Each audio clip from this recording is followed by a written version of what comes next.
about that fan fest. There was a big media availability right before it. ESPN came out, huge for it. I went to the Men in Blazers event. It was a fun time, and they really did get the media coverage going, and I think it'll help keep things going towards the World Cup. And I think the city responded very well to it.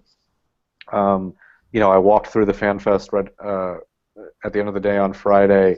Lots of people out there, taking part in what's going on. Tons of people tailgating before the game. Tons of people, coming from all over to be at the game. It really did feel like, the right send off to get the team ready for the World Cup. And now that's not an atmosphere that's happened before, is it? Around the national team, around any U.S. soccer thing, aside from when the World Cup happened 20 years ago. To be fair, I wasn't following the sport as closely as I am now back during the run up to 2010 or '06 or any of them prior to '94, which I was somewhat aware of as a kid. But yeah, it definitely certainly compared to the qualifiers or friendlies in the past. It felt much different because I think, soccer keeps taking small steps forward in the U.S. and certainly in New York, and it feels like there's this a better consciousness about what's going on with the World Cup.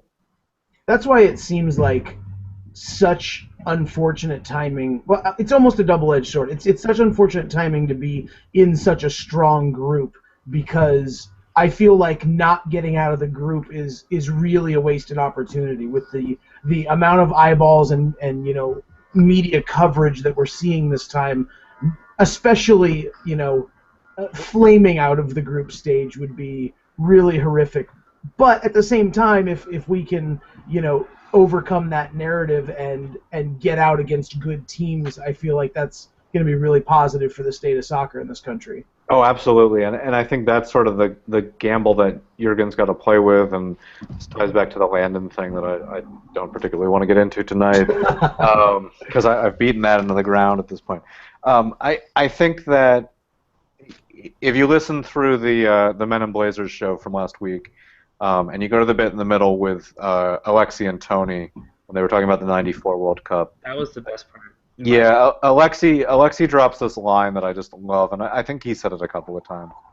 But it's not just about going to the World Cup and performing and, playing for yourself or playing for the badge. But it's about knowing that what you do on the field can alter, either for the positive or the negative, the trajectory of soccer in the U.S., as the '94 team did. And the way Alexi put it is, it doesn't matter if you win and it doesn't matter if you lose, just care.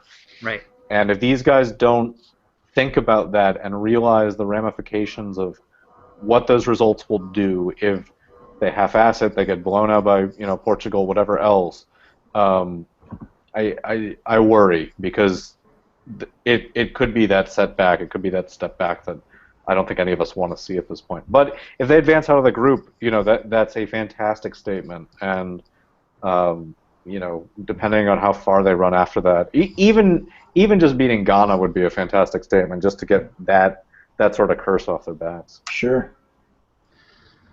So what's as someone who's in the media, who's directly involved with a lot of people who talk about this kind of thing all the time,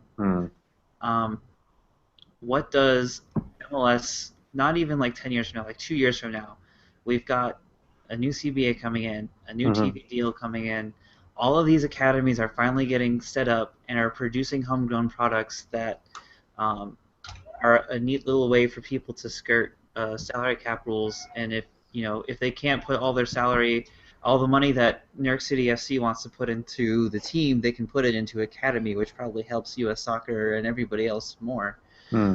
What difference does this World Cup make in MLS in 2 years? And what difference does it make in 4 years? And does it make a difference at all?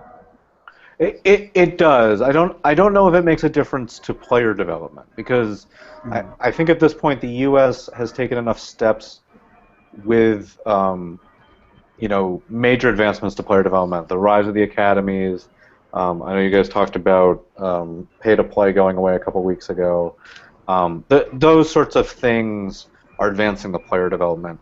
What MLS really gets out of the World Cup is sustained interest in the sport.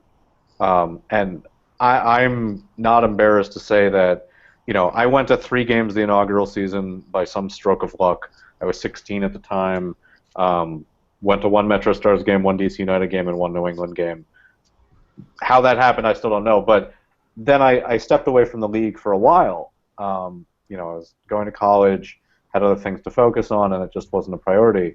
But I came back to the league after the 2010 World Cup because it renewed that interest in me.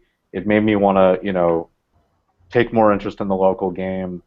And so, I went out to Red Bull Arena, which isn't far from my place, for the LA game because I wanted to see Donovan play, and ended up, really enjoying the atmosphere and the experience, and that's how I came back to the league. So that sort of spark of passion that people can get from the World Cup, and that's not even necessarily just about the U.S. That spark can still develop if you're seeing good quality soccer and exciting matches across the board. Obviously, the U.S. doing well helps that a lot, especially Landon's goal in 2010. So they need that action at the World Cup to translate into engaged, passionate fans. So that's really what's on the line for MLS, and they certainly need to help that with things like the TV deal, like a much better CBA. But if the U.S. does crash out of the World Cup, and it's very clear after Game 2 that there's no way they could possibly advance, that will hurt because there's generally a bounce right after the World Cup and the season after of interest, right. Season tickets, ratings, right? So along that same topic, then, but a little bit in the future, we're looking at the issue of Qatar 2022. And I'm curious from your side on the media if you have any read on the likelihood of that actually changing. Is there a feeling among journalists or anyone else that you regularly interact with that this might actually be going that direction? I think there's a hope, but I think many of us are resigned to the fact that that hope doesn't mean anything's going to change. FIFA is as FIFA does. The fact that those votes are secret ballots, even though the vote totals are listed after each round, a revote doesn't necessarily get us anything, and it will lead to potential fights with Qatar. It will, do you then give it to the U.S. just as a default because they came in second? Do you give it to Australia because they're also in the AFC, and that way it keeps it in the Confederation, and it's going to make the voters potentially a little happier in terms of the spreading the game stuff? Let's keep in mind, Sepp Blatter, the last time he ran for FIFA president, said, "This is the last time I'm not running again in 2015." What's he been saying this year? Oh, I'm probably going to run again next year. I don't have a lot of faith in that organization because this sort of corruption and inability to fix its own problems is just standard. It's not a surprise anymore. And I'm personally a little frustrated that everybody's so fixated on the labor problems in Qatar. Certainly the corruption, bribery stuff is worth talking about now, but Brazil starts next week, and last I checked, their stadiums aren't done either. For me, I'm glad Qatar's at least getting an early jump on building something, because at this point, granted, the human rights issues are not to be joked about, but there are very real problems with both Brazil and Russia And I think everybody's just so fixated on Qatar because it was a weird country to win the World Cup bid that I'm worried we're going to overlook what's about to happen, because Brazil is likely not going to go off very easily, and Russia, as we know from the Olympics, has its own set of problems. They'll who will they invade after that World Cup? Yeah. No, but so Well, and we'll get the opposite, right? If it was sunny and high 70s for the Winter Olympics, we'll get an ice World Cup. That would be awesome. Get out the pink ball. Love it. hey, why not? I mean, I personally would like to see. I just want to see these big events go to countries and entities and organizations that can pay for it. I'd love for Australia to get the 2022 World Cup and for us to get the 2026 World Cup, because then you don't worry about these countries like having these massive riots because they're further impoverishing. That's probably not the right word. I don't care. I'm gonna use it anyway. Further impoverishing their populace and pissing everyone off. Yeah. And there are very few countries that can host a World Cup without doing that at this point. That's true. And I'm glad the U.S. is one of them, but who knows if or when we'll ever see it again. It's like us, Canada, and Australia, and Germany, and England, maybe. Definitely England. Probably England. What about the Asian countries? What about Japan? Oh, they could do it. Yeah, I have faith in them. Yeah. I have faith in China to not really care. I'd make a long tan joke, but I'm on the wrong podcast. Yep, that one's gonna fall flat. Yeah. Okay. So what's Much love to the open wide for some soccer team.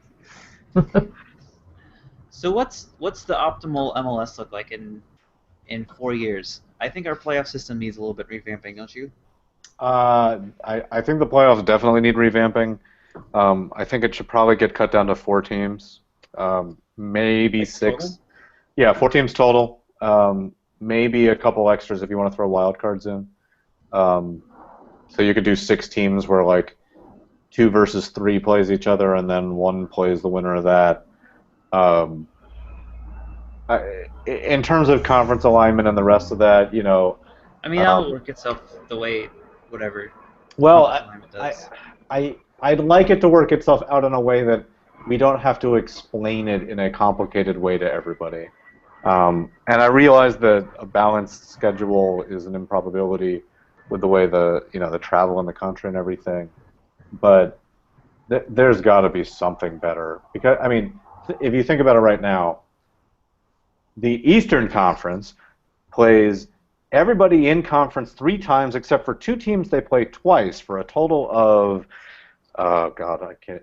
That's 25 games, and then you play it's 25 games, and then you play out of conference. You play either 5 of them at home and 4 on the road, or 4 of them at home and 5 on the road, and so that gives you 34 games. In the Western Conference, you play everybody else 3 times, and you play everybody in the East once, and that gives you 34 games. It's so complicated, and I've been lobbying to go back to 3 conferences, because at least then, like, you can say, okay, you play everybody out of conference once, that's 14 games, and then you play everybody in conference 3 times, that adds 18 games, assuming we're doing 3x7, and so that's 32 game season. Great, we're done, and nobody is confused about it. And I feel like that's, maybe even a little bit more fair on the travel schedule as well, because, when you talk about those Eastern Conference teams that are going to play 3 games in the conference, and some of those trips are, sub 300 miles over and over and over again, versus the teams in the West and the center of the country. Kansas City, rough shape, the Pacific Northwest teams. So I like the idea of 3 conferences as well, and it expands really well from 21 to 24, right? Then you go to 8, 8, and 8.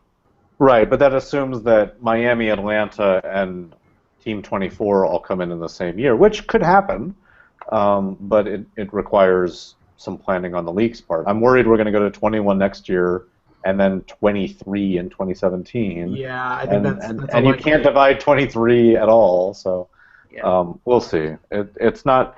I favor simplicity in being able to explain the league over many other things, because it helps fans get into the league. The fact that we've had to write an FAQ and a newcomer's guide and still have to point to the league's explanations of its roster rules on such a regular basis, like, it's tiring. And then if anyone asks about allocation money, we're just like, oh. Yeah. Well, and the rules are constantly changing. Like, conference alignment aside, when we're talking about the playoffs, like, even just the tiebreakers change every year. We reprioritize which tiebreakers come first, even if the rest of the format stays the same, and it's just a constantly shifting problem. It's goals for, no, it's wins, no, it's goal difference. That goals for thing was so... I was mad about that. And I don't mind them changing it, just don't do it mid-season. It's so... That was funny. Or the CONCACAF Champions League change last year, where Portland got it but RSL didn't. That was ugly. That was really ugly. Was over. Yeah, and their defense was, well, all the owners knew about it and everybody was fine with it. The problem is none of the fans knew about it. Yeah. And it's good for Merritt Paulson to know, and I'm glad he's happy. But there are plenty of RSL fans who felt absolutely screwed about that. Because that's the consolation prize, right? Like, we made it to the Cup. We lost every major trophy this year, even though we had a chance at all of them. Yeah. And at least our consolation is we can go to CCL. Oh, just kidding, it's Portland instead. Yeah, so I understand, Garber had that wonderful quote during one of the State of the League addresses last year where, he basically said, we're making it up as we go along. And that's fine to an extent, but as you make it up, you have to very clearly say, look, guys, we're making it up. We're about to change this. I want to make it clear that we're changing it so that you're not surprised at the end of the year when we say, hey, by the way, everything's changed. Yeah, I feel like that's the common sentiment, too, is that we're okay with the league making adjustments as it's still growing and still looking for new fans and still doing all those things, but over and over and over again, transparency, right? Like, that's what it all boils down to, is make those changes but be transparent about it. Okay, you're gonna pay a transfer fee for Clint Dempsey. Let's go ahead and talk about it. Let's say why we did that and the fact that it's happening and how it applies to other teams. You're gonna pay a transfer fee for Clint Dempsey and he doesn't go through allocation order? Fine. You're gonna change that when it's Maurice Edu? That's not fine. Like, why did Philly have to trade up in the order for that? That's so ridiculous. I was told that had to happen because Philly paid the entirety of that transfer fee and not MLS. But that's